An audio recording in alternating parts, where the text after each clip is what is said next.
Bonjour et bienvenue pour cette nouvelle ressource. Je suis Jean-François Caron, consultant et formateur au sein de Format Conseil. La réflexion que je vous propose est la suivante: dépasser ses erreurs professionnelles pour éviter les échecs. Cette réflexion part du constat suivant, c'est-à-dire que toute activité professionnelle se caractérise par de l'apprentissage. En effet, quel que soit le métier exercé, même si ce métier se traduit par un ensemble de tâches répétitives, il est exercé dans un contexte, dans un environnement qui sont tous deux par nature évolutifs. Donc il y a nécessité pour chacun de s'adapter, et une façon de pouvoir donc s'adapter, c'est d'apprendre.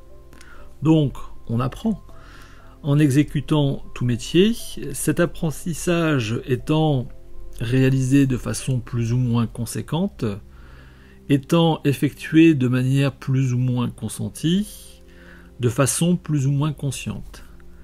C'est d'ailleurs ce qui peut faire la richesse d'un métier, ou pas, que d'apprendre en conscience, de façon intentionnelle, d'avoir envie de progresser et de trouver dans son métier les conditions de possibilité pour progresser. Cet apprentissage d'ordre professionnel est particulier dans le sens où il s'acquiert en même temps que l'on exerce. On apprend ainsi avec l'expérience, à la différence d'un savoir académique que l'on acquiert. Ce qui est donc particulier à tout métier, c'est que l'on apprend à la fois en marchant et en même temps cette marche en question est l'objet de l'apprentissage. Donc il y a comme une confusion entre la théorie et la pratique.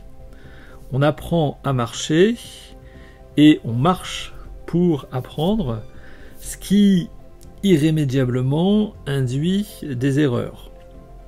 Se tromper est finalement inhérent à tout apprentissage professionnel puisqu'il s'agit de se lancer vers ce que l'on cherche à connaître. Il faut donc essayer pour apprendre, et ceci bien évidemment sans aucune garantie de réussir dans l'immédiat, du premier coup. On ne peut donc pas éviter les erreurs. Je dirais même qu'il ne faut surtout pas éviter les erreurs, bien au contraire, mais il faut savoir dépasser ces erreurs. C'est là, me semble-t-il, le point essentiel, parce que si l'on s'interdit de se tromper, finalement, on se limite dans ses apprentissages. Par contre, si l'on s'enferme dans ces erreurs, eh bien, on ne peut éviter ce que l'on appelle l'échec, ou plus précisément, le sentiment d'échec. L'échec, en effet, est bien plus un ressenti qu'une réalité objective. C'est un ressenti lorsque, encore une fois, on vient s'enfermer dans ses erreurs sans être capable de dépasser celles-ci, alors même que ces erreurs sont nécessaires pour apprendre. Donc, je vous propose dans cette ressource de comprendre ce qui fait d'une erreur ou de plusieurs erreurs un échec, qui est vécu comme un échec, et ceci dans l'optique, avec cette compréhension, d'être en position de dépasser ces erreurs et donc d'éviter les échecs.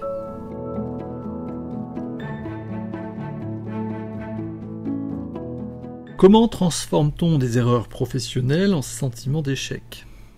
Avant tout, c'est une question d'interprétation personnelle. C'est en interprétant, en tirant une conclusion sur ces erreurs professionnelles, que l'on peut en venir à ressentir un sentiment d'échec. Ce sentiment, donc, est bien plus nourri par des représentations personnelles que par rapport à ce qui peut être dit. Il n'est certes jamais très agréable de s'entendre dire que l'on a commis des erreurs, que l'on a échoué, mais si l'on en reste à ce type de remarque qui nous est adressée, on peut très bien et très vite passer à autre chose.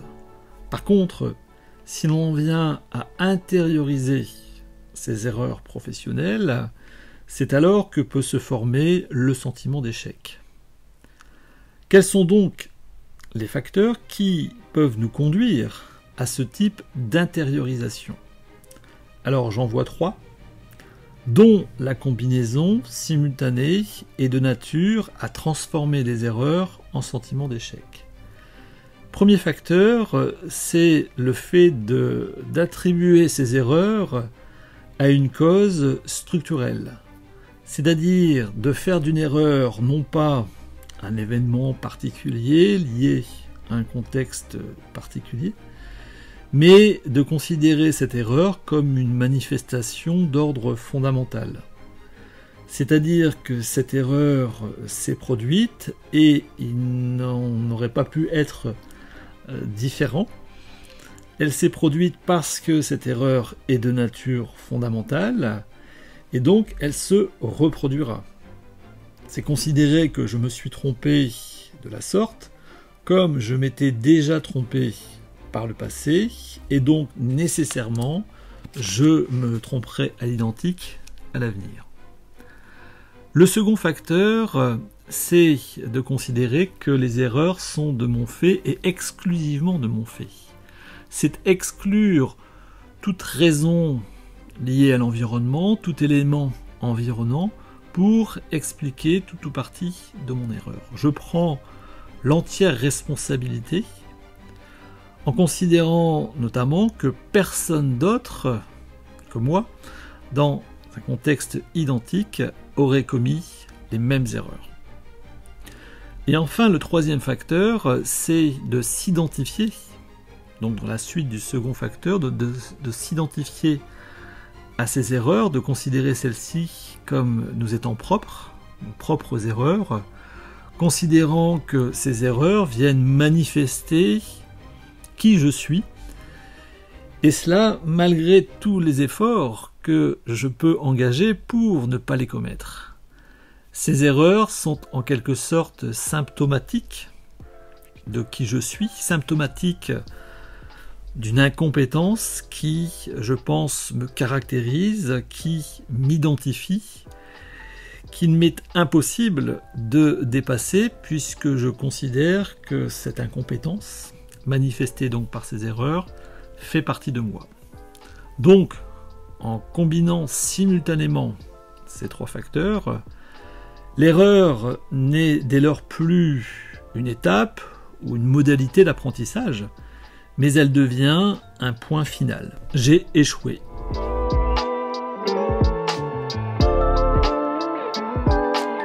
Comment dès lors éviter de s'enfermer dans ces erreurs et de générer en conséquence un sentiment d'échec? Il faut, à mon sens, dépasser ces erreurs en les contextualisant.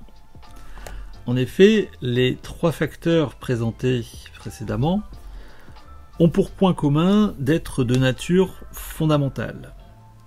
Alors même qu'il s'agit de représentations personnelles portant sur un fait qui s'inscrit dans un contexte particulier, dans une situation particulière. Il s'agit donc de considérer que l'erreur n'a rien d'inéluctable, que je n'en suis pas l'unique responsable, et qu'en rien cette erreur vient me caractériser. Je prends un exemple pour illustrer cette démarche. Imaginons que je sois responsable de la mesure des risques au sein d'une entreprise concernant ses activités. Cette mesure étant destinée à prévenir les pertes futures, donc à décider des dispositifs de couverture des risques précédemment mesurés. Il s'avère que l'entreprise subit une perte significative concernant un risque que j'avais considéré préalablement comme faible et donc pour lequel aucune mesure particulière de prévention n'avait été engagée. J'ai donc, en l'occurrence, commis une erreur. Si je considère que je n'aurais pas pu faire autrement que de me tromper dans cette mesure du risque, que je suis l'unique responsable de cette erreur de mesure et qu'il ne pourrait en être différemment à l'avenir, je peux m'enfermer donc dans cette erreur liée à la mesure, donc m'enfermer dans un sentiment d'échec. En revanche, en rapportant la mesure du risque à un contexte particulier, en considérant ensuite que la perte est également fonction d'un contexte particulier, contexte donc différent de celui relatif à la mesure initiale du risque, eh bien il m'est possible donc d'identifier quelles ont été les évolutions de contexte entre le moment où j'ai mesuré le risque et le moment où ce risque est devenu avéré jusqu'à se transformer en perte pour l'entreprise. Donc cette analyse va me permettre d'identifier quelles ont été donc les évolutions de contexte, de comprendre pourquoi je ne les ai pas anticipées, et à partir donc de cette analyse, de cette compréhension, de pouvoir envisager de pratiquer différemment lors des prochaines mesures de risque, et ainsi, espérons-le, progresser. Je vous remercie de votre attention, j'espère vous avoir éclairé sur la façon de dépasser ces erreurs et ainsi s'éviter tout sentiment d'échec. N'hésitez pas à me laisser un commentaire à la suite de cette ressource que vous trouverez sur le site www.formaconseil.fr. Vous pourrez également y consulter les formations que je propose en modèle e-learning. Je vous souhaite en tous les cas une très bonne continuation et vous donne rendez-vous pour une prochaine ressource.